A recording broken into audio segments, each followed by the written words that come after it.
Wheelchair दो।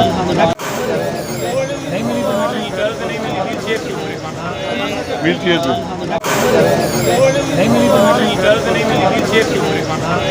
Wheelchair दो।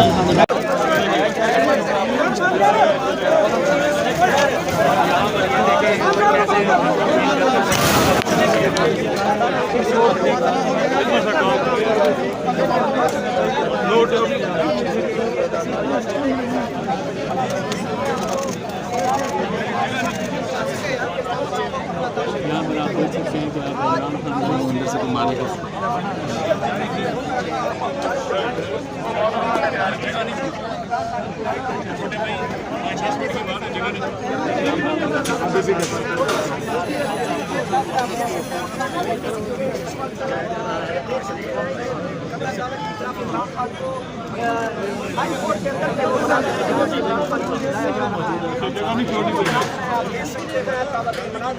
चल अब तो छोड़ दे उसकी जान लोगे उसकी। आपसे पहले रिक्वेस्ट की थी, आपने सबकी फिल्म खराब की है। आप इधर से चलते हुए उधर आ रही हैं, उधर से चलते हुए इधर आ रही हैं। आपसे रिक्वेस्ट की थी ना एक बार, फिर आप क्यों कर रही हैं? आपको आवाज़ें दे रही हैं।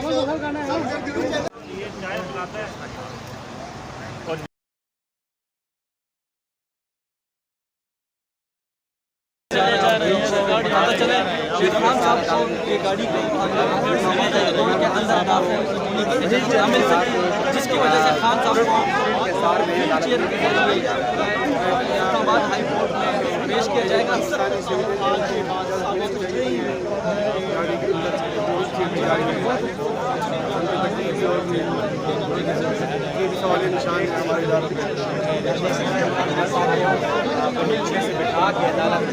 शील्ड की हिसार पेश किया जा रहा है। इमरान खान साहब को अदालत में पेश करने के लिए शील्ड की जा रही है। इमरान खान साहब को अदालत में पेश करने के लिए